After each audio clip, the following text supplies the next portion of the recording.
is live. So we want to welcome everybody again to the Create Your New Life Real Estate Training that is powered by Brooks and Davis Real Estate Firm. It's the way that we handle our company meeting. So we do a little bit of training, we do a little bit of business, we cover all these aspects. So again, we want to welcome those that are not Brooks and Davis real estate agents because we do invite our meeting to other individuals that are in the business, maybe considering new brokerage firms so they can get an idea of kind of how we handle business, what we talk about. So we want to thank them for joining. As always, we're always looking to bring on talented individuals, uh, to help develop you guys. Our magic number is 70,000. We feel like if you're in real estate, you should be at least making annually $70,000 a year. And if you're not making that, or if you do not desire that, then you probably should get in some other type of career because it's just so challenging to make money in real estate that you should at least be making 70 grand because that's a nice quality of life. Is looking to help people get there. And at any point, for those that are on on connected with us, if you want to ask questions, these trainings are not just for me to be speaking. These meetings are not just for me. So if something stands out, we do have our group chat, and I monitor that. So you can either put if you're going to be shy, you don't want to talk, so you can put your question in the group chat, or you can just go ahead and unmute yourself, and we can have a dialogue or a conversation. So there are a couple of ways for you to engage. So we look for that. So let's get it going. The name of the meeting is Mr. Seller, Please Pay Attention. So we're still, and the reason I called it that because we're still in the seller's presentation. So we're still educating the seller on the process, right? And different aspects and areas of the process because you want them to see you as the expert and competent in this business. So that's why we called it that today. All right, so now let's go ahead and start like we always and look at our production for the week. So let me get that going. Let's see. All right, let me share that with you. Boom. All right, so as of today, we about $3.9 million worth of production on the board. So that's up about a couple of 100,000 from last week. So that's great. We've added some new production. So Laquana added some new production to the board. So we want to congratulate her for adding some new production. Laquana and Patrick, actually. So Patrick Schenkel, Laquana Davis added some new production to the board. So congratulations. You got something in the pipeline, making some money. We also want to welcome some new agents that just signed up last week. Margaret Harrison. So we want to welcome her. She was actually on the call last week. She was at the video meeting last week. So we want to welcome her, as well as Shirley Johnson, who's on there today. So we want to welcome her to the family, and we're excited to have her involved with us. And we get to the next level, help her get to the next level in her business. So let's look at our top 5. All right. So the top 5 as of today, we have Kim Stubblefield is still on the top, followed by Brandy Williams, and look, Laquana Davidson hopped up there in 3rd place. Added some production in 1 week, and in 1 week she went from 4th place to 3rd place. She hopped Brina Fairbanks. So look at that, top 5 producing agents. Like I tell you all the time, it's in any given week you get something under contract. If you're not in the top 5, you can get added to the top 5. And if you are in the top 5 at a particular number, you can get jumped up. It's just that easy. Okay, so that's our top 5 when it comes to producing agents currently. Participate. That's our mantra here for the next 60 days. Everybody needs to participate. I need to be, this week I named 2 names that added production to the board. Of all the agents, 40 plus agents, I need to be adding more names. I need to be calling out more people's names every week because we're adding production to the board.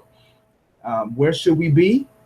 because we started this new set October 12th, and we should be at 2 million. And currently we're at 1,080,500 of current production. So we're a little less than $1 million off of where we really need to be if we're going to hit our goal of 4.1 million by December 12th. So let's keep working. Let's keep working hard, working together. You know, I want all of you all to participate in us reaching our goal, because as you participate in us reaching our goal, then it puts you in a position to make money, and that's what we want. Okay. Recap. So we had a great event last week. On Tuesday. So we had our Bridget Jackson with Homebuyer 210 Home Buyers Warranty. She brought some good food from Olive Garden, and we talked about, you know, the home warranty, and one of the things that was which was new to a lot of people was the fact that you can offer a free seller's warranty when listing a property. So a lot of agents don't realize that a benefit, these home warranty companies, or 210 in specific, will speak specific to that partnership, that if you list a property, you can actually offer a home warranty, a seller's coverage home warranty that covers if anything happens while the house is listed. They can use the warranty service to get those items repaired. They can even use it during the option period. So as we do our option period, then if there are any issues or repairs that need to be done, if you had this complimentary home buyer's warranty in place, and when we say complimentary, I mean it doesn't cost them anything, they can use this service to get the repairs done that the buyer may want in the option period. So it is a great value add that you can bring, a great way to contribute to your client by offering them this. So Bridget spoke about that at the event as far as this particular coverage. So again, when we have our events, I really encourage you all to come by, because we're not going to just put something together just to say we're having stuff. Like, it's going to be of value. It's going to be some information that you could use to help forward your business in a particular way. So you really need to take advantage of the different events and opportunities that we have set up from a corporate standpoint for you all. Okay. So that was a great event that we had on last week. Okay. So again, every week I'm gonna tell you about our Realtor Recruitment Rally. You know, it's an opportunity for you to create some mailbox money, some override money. If you go and recruit somebody and they sign up, then you're in a position to where you can get 5% of that agent's production forever, as long as they're there. You don't have to train them. You don't have to develop them. We'll do all the heavy lifting for you. You just need to get out there. You need to expose people to our company. You can do that through, if it's somebody that's interested, that's looking, if you give me their name and their email address, I can add them to my list of prospects. And we send different invitations to those people. Like, we send the different events that we have, we send those out to them. The weekly training link goes out to them so they can take a look at it. So that's one of the easiest ways for you, is to just get me the name and email address for those individuals so I can add them to our email blast. Or you can invite them to the events that we're having. You come and you invite them with you. That's the best way to encourage and empower people to take a look at us. I mean, if you are getting great value out of being associated with Brooks and Davis Real Estate Firm, then it's an easy sell with somebody else. All you need to do is just kind of tell your experience, because you understand that we're working diligently to have you where you're not lying to people, right? If you're getting value, we just need you to tell them the level of value that you're getting through being associated with us and working with our firm. So, and we want to make that as easy as possible for you to tell them. And for doing that, we want to reward you by giving you that override, getting you a piece of the profits that the company, or the income, the revenue that the company will be able to make off of that individual. So there we have it. Okay, so now there is I was reading in the Tierra Grande magazine, which is a magazine I think you all should sign up for. It's through the Texas A&M Real Estate Center, and it gives great information. It gives really good information that you can present on social media to your clients. It gives you valuable information and content for people to pay attention to you that you can present. So I was reading that magazine this morning. This is actually it. Look, I have it on my desk. So this is what it looks like. Tierra Grande, and I believe, or Tierra Grande, set up their profile with the Texas Association of Realtors, TAR. You get this mailed to you. So again, you get all this great content with these magazines. It's just a matter of you opening them up. That's 4 magazines that you get. You get the Houston Realtor, the Texas Realtor, the National Realtor magazine, and you get this every quarter for you to pull great content from to show yourself an expert. So there's an article that talked about selling season. So I'm gonna spend a little bit of time about that. So I know we talk a lot about the season of real estate. So is that, I guess the question is it really a season of real estate? Because if we work 12 months out of the year, like when you think of season, you think of baseball season, football season, that there's only a certain amount of time through that year that they're actually engaged in that sport, right? But when you hear the word real estate season, then I don't know about you all, but it makes me feel as if, real estate may not be a good business to be in because it's seasonal. That means they're going to be, you have a harvest, but you have that seed time when you don't have nothing going on. And then the industry doesn't do it any better because you see a lot of agents out there, and that's what you see from them. You see those peaks and valleys that they're experiencing. So with those hand in hand, it doesn't seem like the type of occupation or career that you would expect so many individuals pouring into being a part of it, but it is. So it's mind-boggling to me as far as connecting those dots. But I thought this was a great article to shed some light on when we're talking real estate season, selling season. Not only does it define, so what does it look like, but how can you best use that information and leverage it for your personal business? That's what we want to talk about a little bit today. So this right here, the article covers the entire state of Texas. And I'm not going to sit here and read the article to you. The link for the article is in this week's notes that you have access to in your 7-Dot training. But it looks at the entire state of Texas and the activity trends in the state, right? So we're not going to go the whole state because that's such a wide area to be looking at. But what it does is it does take into account our metroplex, the Houston metroplex, because we are one of the largest metroplexes in the state. The key takeaway for the article is it talks about the seasonal patterns and them playing a key role in home sales. And it talks about the most important factors in those patterns are the school calendars, jobs in the education industry, weather, and holidays. So those 4 things are what really fuels the seasonal activity of our industry, right?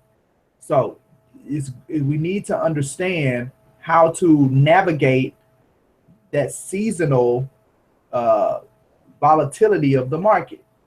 Okay, so then that was a Texas. So, all right, so this volatility is what's scary, those peaks and valleys, peaks and valleys, peaks and valleys. So in essence, what this is showing is that as a person, and this is over since 1990, almost a 15-year time frame, it shows that certain parts of the year are low, and then it ramps up, it peaks out, and then it declines. And then you start the cycle again. It's at a low, it ramps up, it peaks out, and then it ramps down and declines. Then it just keeps repeating it. So this is a 15-year view of that level of activity, right? But the one thing about it is that you can see the increase of this trend through the state of Texas. When you get to the recession, you see it starts declining and then it rebounds again. But even with that, looking at that trend, every year you're dealing with these peaks and these valleys, these peaks and these valleys. So how do you stabilize that? All right. Again, this was over the whole state of Texas, but they have a similar map here that speaks to the metroplexes. And we're gonna look at Houston in particular. Okay. So here's Houston, the Houston Woodland Sugarland Metroplex. And what this graph is saying is that in taking in consideration those peaks and those valleys that I just talked about, when it comes to Houston, January is our valley. And what that means is that that's the monthly homes sold as shares of annual sales, meaning of all the sales sold for the year, only 5% of them are sold in January. So that's our low point of any given year. January is they call it a trough month. So that's the bottom of the month, of the year. But then when you look at June is our peak month historically. So that means 10% share of all the homes sold in Houston in that year. The majority of them are peaks out in June. Okay. So one thing that you got to take into consideration, and this kind of helped me because historically I always believed that December or November were your down months, but that's not the case when you look at it historically. And that's why numbers are so good, because see, we have in our mind what we think is going on, but numbers tell us the truth. So the truth is that January really is the low month, not December and November. So we still need to be ramping up because we're going into November and December, right? We're on the decline, and then we're supposed to bottom out in January. So we won't start hitting the uptick until we get into February. So the decline lasts all the way into January, and then we get our uptick, right? And then we max out in June. All right. The article talked about what causes those seasons. Well, the school schedule, which is one of the things that we kind of recognized already, that ultimately it validates what we believe, that people, their home buying activities increase March, April, May, June, and then they start declining a little bit July, August, September. During that time frame from March to September is really the sweet spot in doing real estate. Now, it's not dramatic.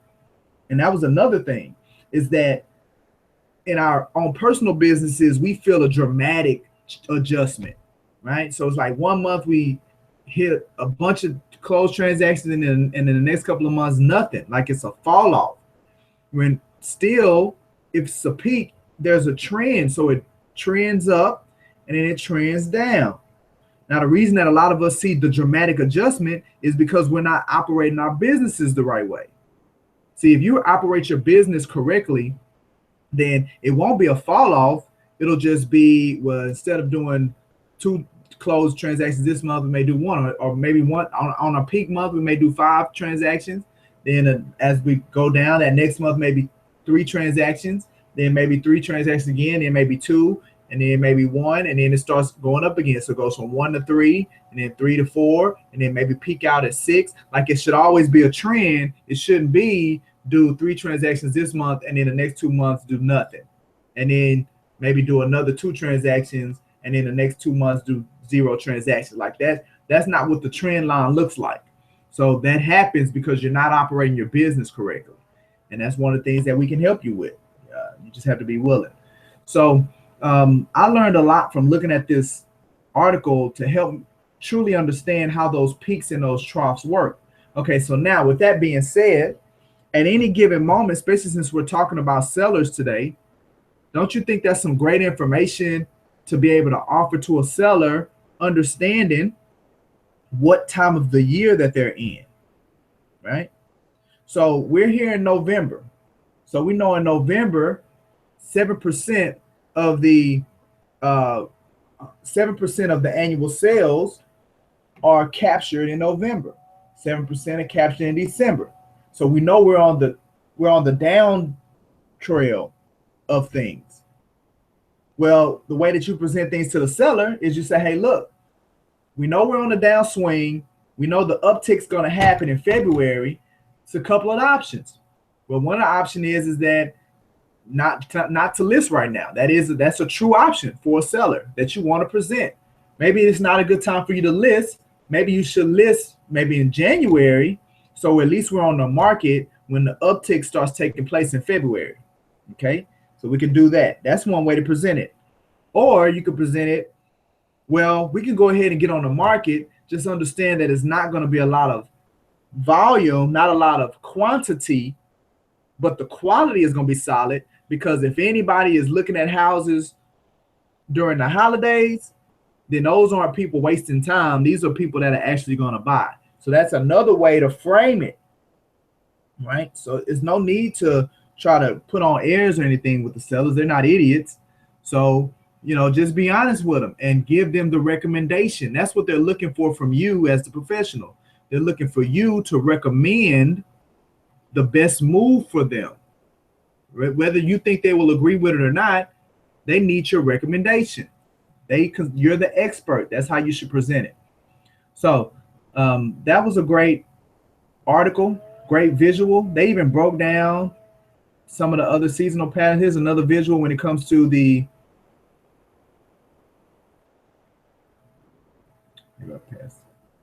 El Paso. Here we go. Houston, Woodlands, Sugarland. Here's just another visual of what we talked about. So, our lowest month is January. That's that 5%. Our greatest month is June. A little 10%. And then you see how we're compared against the state of Texas as far as our peaks and valleys. So, again, that November, that October, November, December, that last quarter is not as bad as the first quarter of the following year. Right? So there's still strong opportunity to close the year out. Just because we're in November, December, October, doesn't mean, these are still solid months for real estate to be taking place. It slows down the first quarter, not the last quarter. Okay, so take that information, ramp it up, right? It's November. Again, this changed how I view things. I typically thought that the last quarter was the challenging months, but it's not. It's the first 2 quarters of the year, of the following year. So that was great information today. Okay, so good. Let's go ahead and continue our conversation with working with the sellers. Now, I'm going to do my best to finish up the seller's presentation today. Okay, now we've already looked at the first 23 slides of the seller's presentation. So now I wanted to start with for sale by owners today. Okay, so now just a quick recap. We've talked about what we're currently doing. We're currently in the, let me just recap it like this. So we're currently in our working with sellers process. So this is our working with sellers process. And this process is from receiving the initial phone call all the way to when you're closing them out and recycle them as past clients. So that's the portion of the process this is the process that we're looking at. So a portion of where we are in that process is here. We're on the initial property consultation appointment. That's where we are. And where we are in that appointment, we are at the point of presenting the seller's presentation, which is this. And where we are in the seller's presentation, we're on slide number 24, talking to for sale by owners. If they are a part, if this particular person is a for sale by owner that we're speaking to. So they have a couple of slides in there. All right. So now, since we're talking about for sale by owners, I wanted to bring out a program that we do have, that you have access to in your 7 Agent training. And this is a lead generating opportunity for you to go after for sale by owners. I've talked about this in a previous session in more detail, but I just kind of want to bring it up again. It's called dating the for sale by owner. The odds of you getting a for sale by owner to list with you the first time you speak with them are very slim. If you have a platform or a situation set up to where no matter what your script is, if you're just calling them one time and you're trying to hard sell them the first phone conversation that you've had with them, you're not going to gain much success by doing it that way. And I'm not speaking what I think, I'm speaking from experience. You know, I've worked for sale by owners for a very, very long time. I've gone to different trainings, read different books, workshops, and I see how the industry has been educated around for sale by owners. But if you just take a step back and think about it common sense wise, with one of the if a person's already had made up in their mind that they can do this on their own, especially with something as large and as personal as a person's home, what are the odds of them truly committing to allow you to work with them if they don't know you? They have no knowledge of you, just from a phone call. They don't know nothing about you. Those odds are not great, but nobody's really training it like that. So with that being the case and that paradigm shifting from my end, I created this program called the Dating the For Sale by Owner. And the reason I called it dating, it's like kind of like friends with benefits, right? You want all the for sale by owners want all of the benefits without the commitment.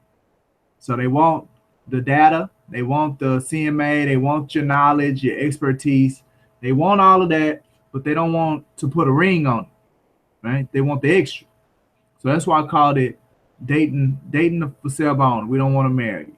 Now, the concept around the program, and you can, you know, like I said, you have access to it. If you want to know more, you can kind of look at the script and the MOU documents and things like that. But the concept around it is to have something in place to give the for sale by owner a reason to allow you to let them to keep calling you. All right. Statistics say 85% of for sale by owners eventually list their homes with real estate agents. And that's a true number. And it's never been below 85%. It's even hovered up in the 90s at some time. So that's true. So that means there's opportunity to get a house, to get a listing from a for sale by owner. It's a matter of how to do it. Well, what you have to do is position yourself to be around when that for sale by owner has that moment of frustration where they throw their hands up. And when they throw their hands up and they realize they can't do it by themselves, they realize this isn't what they're an expert, they realize that they need some assistance, that they can't get it done, it's too frustrating. Well, you need to be there at that time when they make that determination. So the Dating the For Sale by Owner program allows you to be there at that time when they have that realization, because at that point, that puts you in a better position to get the listing when that happens. So that's the whole concept around the Dating for Sale by Owner program. And I really think you should take the time to read through it. If you have any questions about it, you want a little bit more detail about how to truly leverage the program. But trust me, it works. We use it to this day in the corporate office. We use the program. Matter of fact, I asked if, that's one of the things that we're going to work on today is get on the phone with some more for sale by owners because the program does work. So I wanted to bring that out a little bit because that's how you get to where you're doing this presentation to for sale by owners, right? It's doing those type of things, again, giving the for sale by owner, because I believe I showed one slide to where it says that conversion is not going to take place until maybe the fifth, between the fifth and the 12th phone call is where 60% of the conversion is going to take place. That's even with warm leads. So you can imagine with a for sale by owner, you may have to have called that person or engaged with that person 8, 9, 10 times. So you're not seen as a nuisance. You have to be able to offer something of value or some reason to where it makes sense to the for sale by owner, the fact that you keep calling them every week. And the program helps define that for you. Okay. So now back to the seller's presentation. You're sitting with the for sale by owner and you're saying, look, sale by owner, call me first. Right. And then the sale by owner is going to say, why? Why should I call you? And that's an opportunity for you to speak to some of the tenets of the Dating the For Sale by Owner program. One of the tenets is that, look, you know, I'm willing to partner with you. You don't want to sign a listing agreement, I'll list it with you. But there's a level of expertise that I have that you can have access to if you call me, if you have questions. You can also say, look, there are different tools, there are different resources that you may not know about because you don't do this on an everyday basis. Now, when you do approach them that way and you make that statement, you have to give them an example of what that is, because they have in their mind that they can get whatever you have. Like you say sign, they feel like they can get up their own sign. They feel like they can handle their own showings and take their own calls. Like they feel like they can handle that stuff. But say, for instance, a lockbox. Most of them don't know where to go to get a lockbox, right? Matter of fact, most of them don't even understand the whole really thing about the lockbox and how to best utilize it. So that's one thing that you can present to them. A lot of them don't understand the concept around the inspection and the expectations of the buyer with getting an inspection, especially if they're being represented by an agent.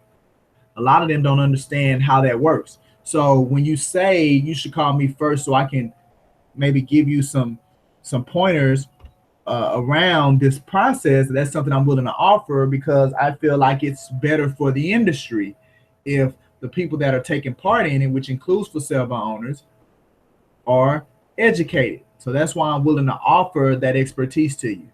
Now, again, it's going to get it's going to become too much for them, because if they're working, they have a family, at some point it's going to become too much. So I know you feel like, well, that's just me wasting my time, or that's just me offering, you know, I'm not going to get any money or anything out of it. Remember, we're in a pipeline business. You meet somebody today, you're probably not going to get paid off of them, best case scenario, for another 90 days. So it's all about time. Time is your friend. Time is an asset for you. So the more time that they will let you spend with them, under whatever reason, the better chances that you have of getting compensated from spending that time with them. So you want to give them a reason to want to let you continue to spend time with them. That's the whole thing. Okay. So now we talk about for sale by owners. So for sale by owners, people that are not represented, that are not using real estate agents, typically they use attorneys. They pay attorneys to draw up their paperwork, because you'll even hear that. Well, I'll just get my attorney to draw up the paperwork. Okay. So you can either get your attorney or you can get a real estate agent. Now, the next slide says, well, what's the biggest difference in attorneys is that attorneys charge by the hour. So, Mr. Sale by Owner or Mr. Seller, you could very well get your attorney to draw the paperwork up, but the biggest difference between attorneys and me being a real estate professional is that once you get that attorney to draw up the contract, you're going to have to pay that attorney for that fee. Now, this is regardless, and even if you're going to use that, and we'll just say one document, maybe there are multiple documents that the attorney has to draw up, because you all know that there are multiple documents that we use in a real estate transaction. So they can't have access to the TREC forms unless they hire a realtor. So that means their attorney is going to have to provide the forms when it comes to the purchase agreement, or the third-party financing addendum, or the HOA addendum. You know, all these things, the disclosures, all that stuff to make sure it's covered. The attorney's either going to put all that in a contract. So instead of that contract being 10 pages like ours is, it ends up being 20 or 25 pages because the attorney wants to have all the clauses in there for protection. They're either going to do that, or they're going to add all these exhibits and attachments. But again, the longer that it takes for the attorney to draw the paperwork, they're going to charge by the hour. So, and when they make that payment, it doesn't matter if the transaction closes or not. They're going to be on the hook for that payment to the attorney. So that's how you get the for sale or the seller or the for sale by owner to conceptualize what it really means if they go the direction of the attorney and not the real estate agent.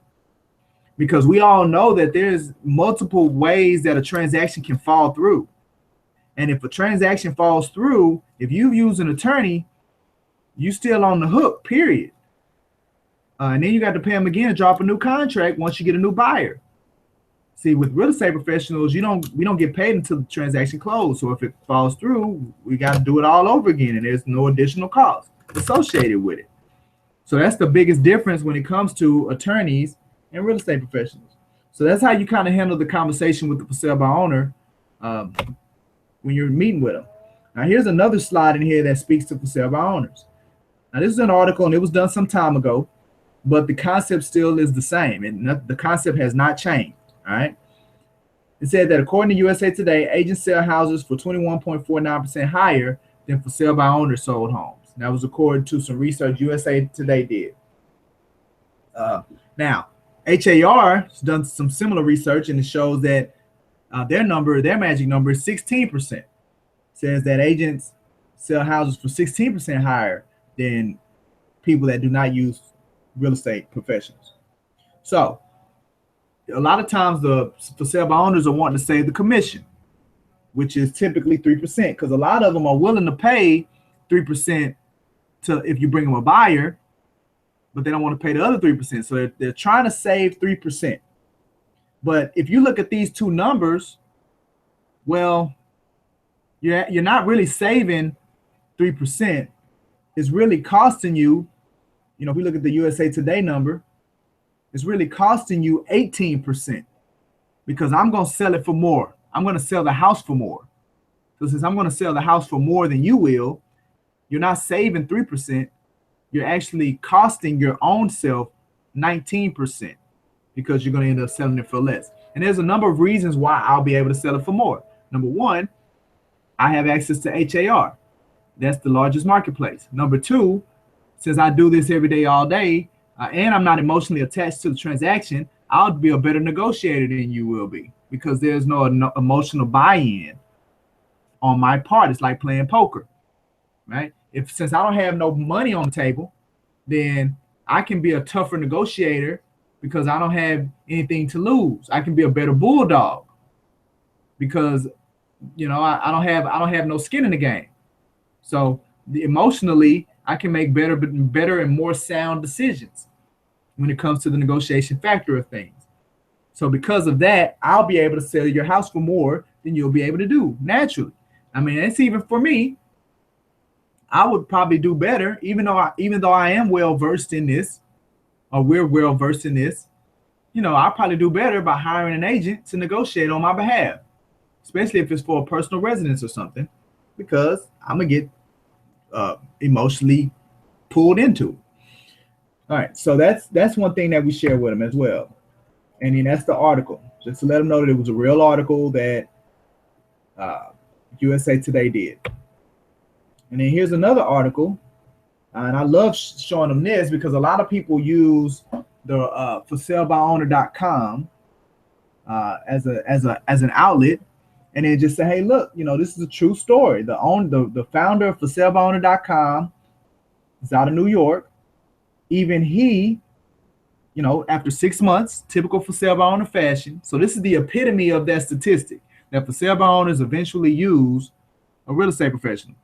The founder of forsalebyowner.com, after 6 months of trying to sell his condominium himself, he hired a real estate agent to sell it for him. And that real estate agent ended up selling it for $150,000 more than what the forsalebyowner.com founder had his house listed on the market for. So it's the epitome of what we're saying. The founder of this for sale by owner thing, after 6 months, ended up using an agent because 85% of them do. And then he was able to list it for he made more money with the agent. which we just said, 21% more. So, I devote these 2 slides to the conversation. Again, remember, it's a conversation that you're having, you're educating. And even if this person isn't a for sale by owner, you don't know. They may have been thinking about it. They may have been thinking about selling a house on their own, or they may have been speaking to a coworker or a family member or a church member that says that they're going to list their house for sale by owner. And then after you educate them around this conversation, that may be something that they can take back and go speak to their coworker, their friend, and say, you know what, that's not a good idea. Why don't you speak with the agent that I just had a meeting with, right? So it increases your stock when it comes to the marketplace. All right. So again, we talk about stories. So here's another story. And again, we're using it to educate the for sale by owner. I'm sorry, to educate the seller. Now the story, again, is on the presentation. So you're not gonna read it. You want to speak. You just want to become familiar with the concept around the story as you're telling it, right? So this is the story of Don and Jackie. And the point of the story is to educate them on the importance of an appraisal, right? Of the appraisal. Okay. So Don and Jackie are married, and Don says to Jackie one day, Jackie, guess what? My boss brought me into the office today and offered me a promotion where I will be making $30,000 more, but we have to move. I believe this would be great for my career, and it seems really exciting. What should we do? Well, after a lengthy discussion and much consideration, they decide to pull the trigger and accept the promotion. So Don and Jackie placed their home on the market.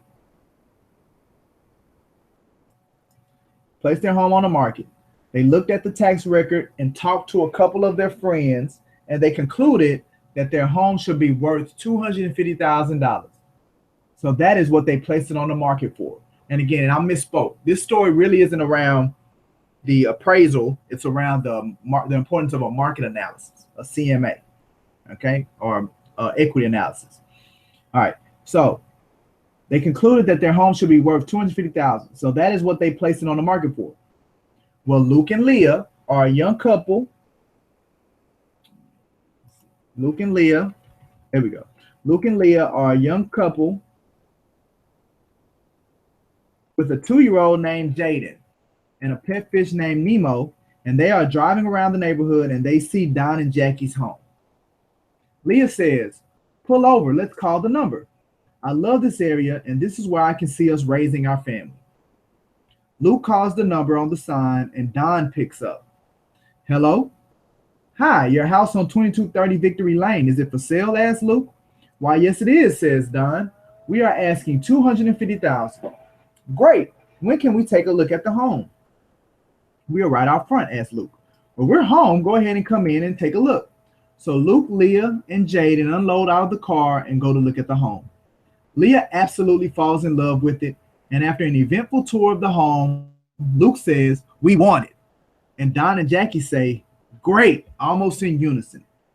Luke says, tomorrow we will go talk to our banker and let them know that we found our dream home and get our next steps.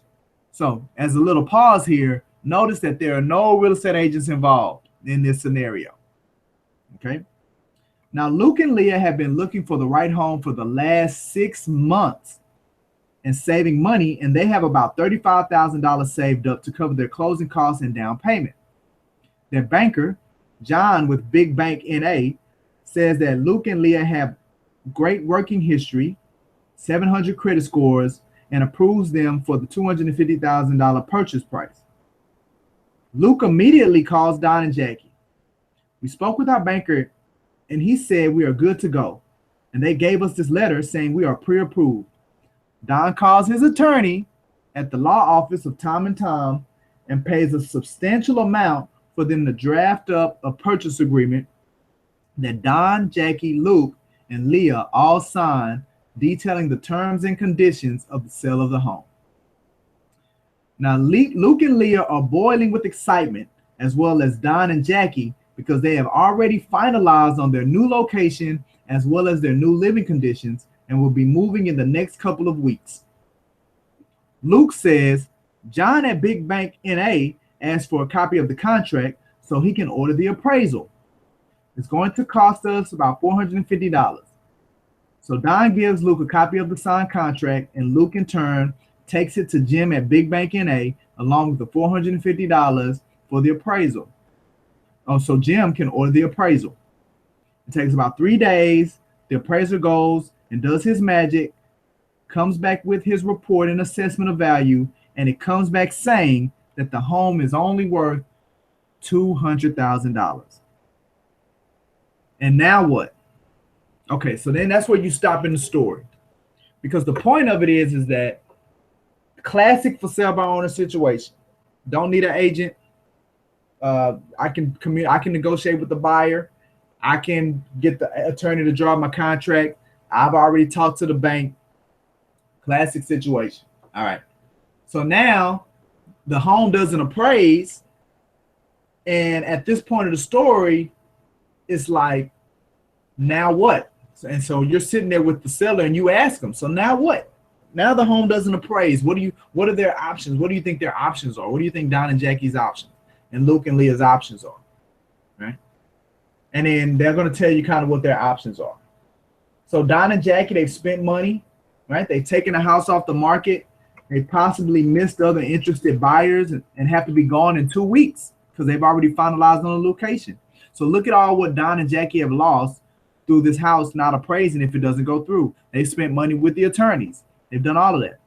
Luke and Leah have spent money and time. You know, they've gotten their hopes up. They've spent emotional energy. Not only well, they spent that, but they've also paid for the appraisal, which they're not going to get back. Right? So, but they spent a lot of emotional energy in their hopes and things. So you can imagine it's devastating. Right? So now, the point of the story is that all of this could have been avoided if they'd have gone through getting a market analysis. All right, so now this is where you sell the market analysis. Now you don't necessarily show it to them now because you're going to show this to them after the presentation. See, that's the caveat. Most sellers want to know what the home is worth. Ooh, excuse me. So you don't want to give them that carrot until they let you finish your presentation. But this is where you sell it to them, and you emphasize the importance of the market analysis, the equity analysis. So where you say, you know, this, if they would have let a real estate professional like myself do an analysis of the home, then we could have been ready for understanding that the 250 wasn't the number that we needed to land at, right? Because all of this can happen if a home is overpriced, and the money could be spent, the time could be wasted, right? So not only does it speak to the for sale by owner, it also speaks to the person that's willing to let you list that house, but they're going to list it for more than what the home is worth. They have a number in their mind which contradicts the market data that you have. Well, that helps deal with those individuals as well in telling this story of Don and Jackie, because you don't want to have to deal with that later. Let's deal with that elephant right now. If the home is overpriced, because it's not going to sell. So this is where you really sell the magic and the importance of, you know, the great thing, guys, is that you brought me in, and before I leave, I've already done a market analysis of your home for you. So you're not going to have to worry about experiencing this situation, because I'm going to use the same data, market data, that an appraiser would use to come up with whatever opinion of value that we come up with. I've already done it for you. It's just a matter of me going through it. So you're already in a great position, but I wanted to share that story with you so you could understand how detrimental it is to have that done previously. So that's the story of Don and Jackie. All right. So then after that, you talk about marketing versus advertising. So now you're going to sell yourself a little bit. You want to differentiate yourself from the other real estate professionals that are in the industry. And this is where you do it. This is the script. Matter of fact, I think this is in the presentation too. There we go. Okay, so that's in there. So this is what you say when this slide comes up. Market versus advertising. See, many agents will list your home and they do what I call the 3 Ps of real estate. They will place the house on the multiple listing. They will place a sign in the yard, and then they will pray someone else sells it. So those are the 3 Ps of marketing, right?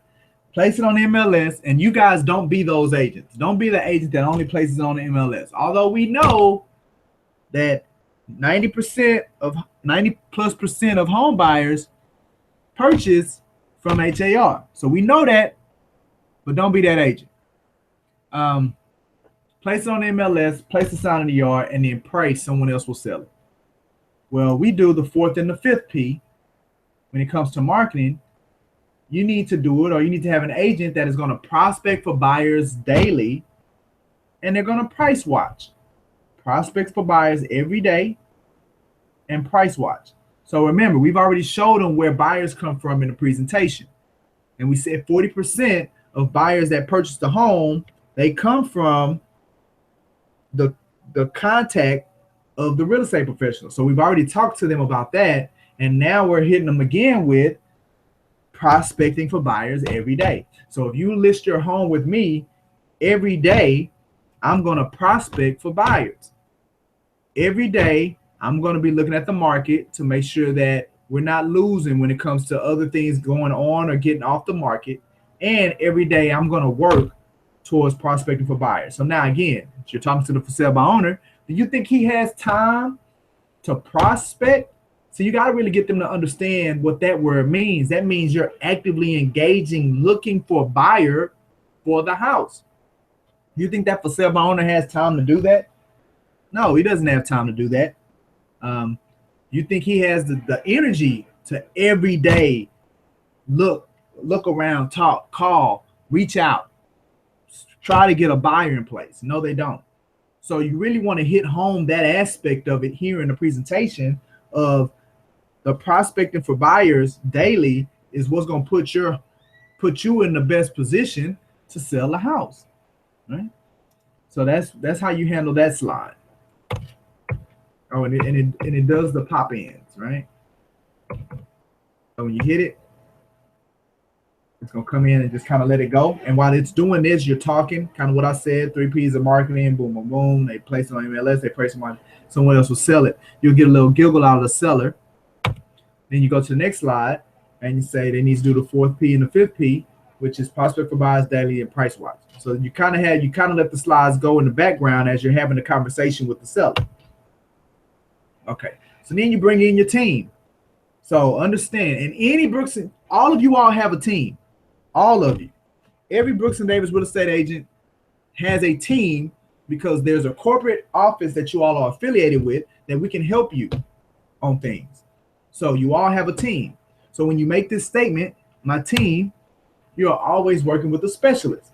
Now you're their specialist that's a part of the team. Everybody wants a team working for them. So you want to sell that point. All right, what are the benefits of working with a team or working with a specialist? The benefits of working with a specialist is knowledge, availability, and communication. So again, this availability one, especially for you full-time agents, you need to lean on the availability, the fact that you have the time. Because again, seller, for sale by owner, they don't have the time. They're not available if a buyer just wants to go take a look at in the middle of the day. They're not available to go show it. Now, we know about centralized showing, so we know we can, access at any given moment during the workday. We know about that. They don't know about that. So that availability piece, even if you are part-time, if you're going to put the house on centralized showing, then that automatically frees you up for them to handle the showing aspect of things and the availability of people getting on the inside. Because, and this is how you articulate that to the seller, nobody's going to buy a house that they haven't seen for the most part, unless there's some situation where they're out of town, they're international, and they can't see it. But for the most part, people are going to want to see the property before they buy it. And if you're not available to open the door for them, if you're not available to show them at that time while they're hot, then they may get cold and go buy somebody else's house. And that may have been your shot. That was your buyer. And because you weren't available, you couldn't get them in there. So the knowledge, availability.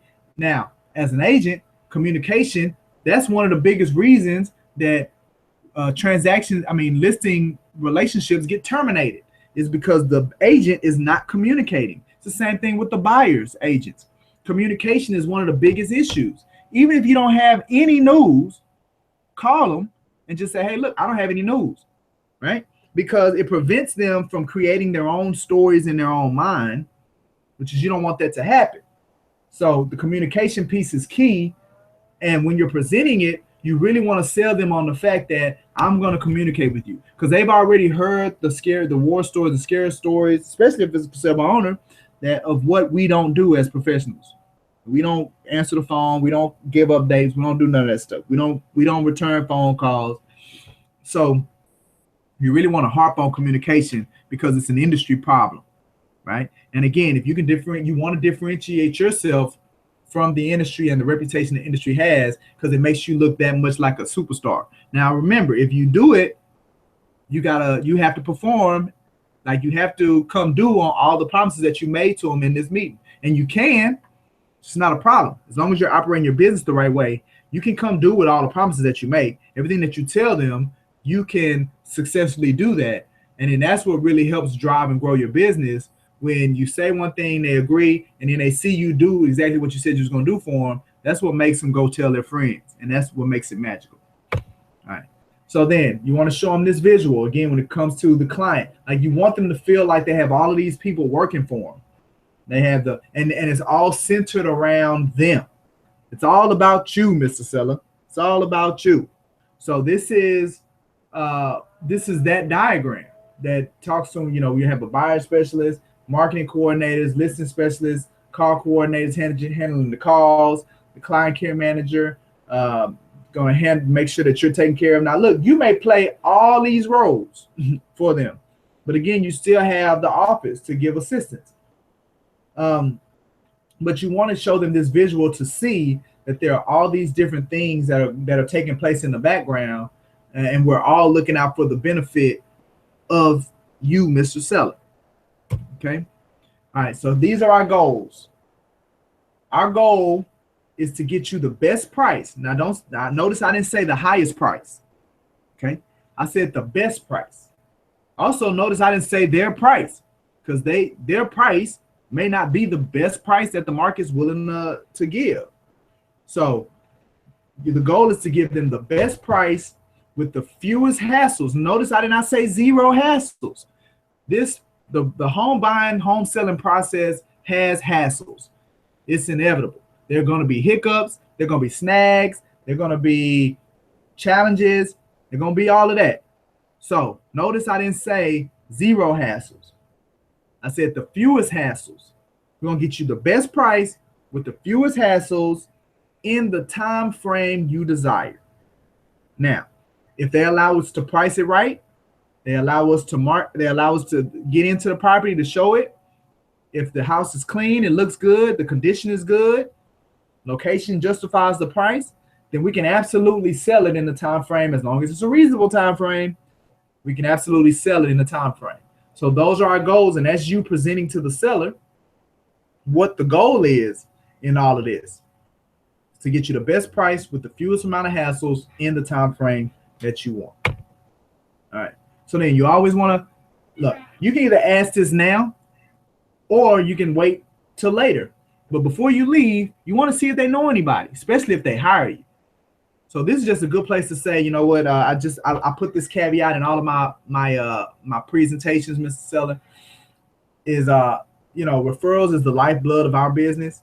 So whether you hire me or not today, then I want to still see if at some point we're going to have a conversation to see if you know anyone, maybe that you work with, anyone that you go to church with, or anybody that you may know that may need to look to purchase a home or sell a home or invest in real estate, because that's just how I continue to grow my business. So I do on a regular basis, I ask people if you know anybody that you can refer. And if you do hire me, then at any time that we're going through this relationship together, if you run across or you think of anybody, if you can't think of anybody now, then, will you call me so I can speak with her?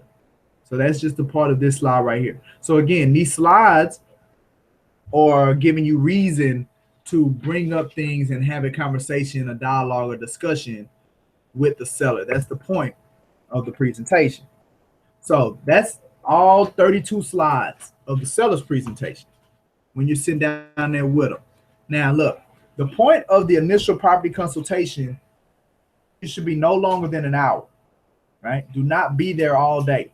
If you do it according to the script that we've been teaching here today, then you're not going to be there all day, right? So let me pull up the script real quick because we're still in the initial property consultation. We're at a portion of the script. That's what I didn't pull up. Pull that up real quick. So remember, we're going through this script. And all I did for the last 3 videos was go through the presentation with you. But remember, this is the script that we're looking at. We're going through this script, right? So we started out with the opening. We walked through the house. We've done our 3 goals. And remember, everything in orange is not to be said. That's the setup, right? It's like a play. So this is your script for the play. This is the thing that you study. This is what you become familiar with, the script and the presentation. This is how you'll be successful when you're going on your listing presentations and how you get your conversions. Okay, so we've done the critical questions. We've gone through the pre-qualifying. We've done the selling process. So now this is what we just finished. We just finished the listing presentation. Well, look, we still got more to go. So we're going to continue next week, now going to the next phase of the initial property consultation. So we finished the selling process. Now we're going to go into presenting the market analysis, the market statistics and pricing strategy. So this is where you're going to present the CMA, or the equity analysis, all right? And then this is the portion of the script. Mr. and Mrs. Seller, let's talk about what the process of selling your home with me today will look like. And if you have any questions, please stop me. Matter of fact, this should go up here. Oh, I'm sorry, I'm tripping. All right, so this is where the presentation goes. You say this before you do the presentation. And then right after you do the presentation, you present the market, you go through the market analysis and the market equity. So right after you do that last slide, right after you do this last slide about the referrals, you go right into, okay, so now that I've educated you on the process, Mr. and Mrs. Seller, we're going to go ahead and look at that equity analysis before we go to the next phase. So that's where you are in your script, right there. Right here.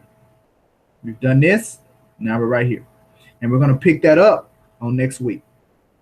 All right, so this is you guys' time.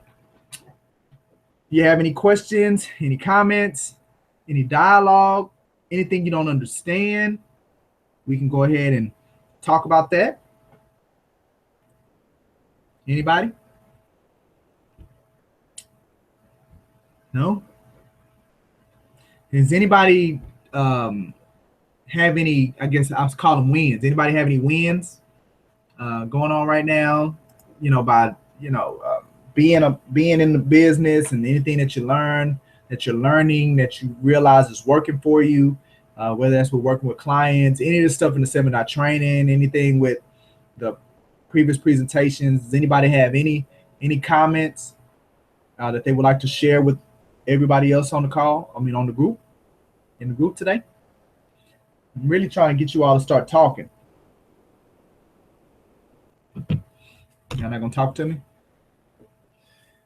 Okay. All right. Well, look, you guys know where to find me. If you need anything, please give us a call. We want you to go out there and recruit.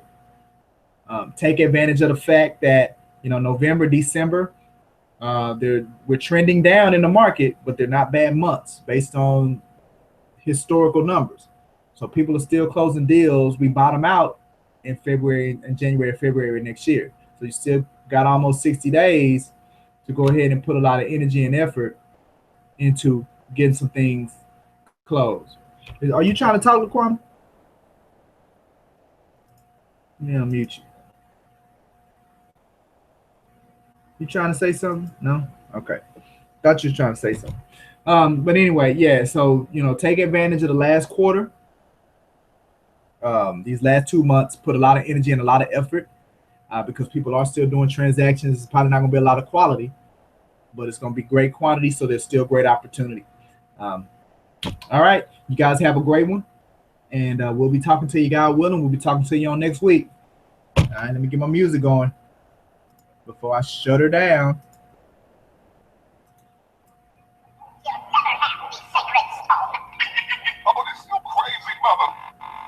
Oh, yeah. All right, gang. You guys have a great week, and we'll be talking to you later.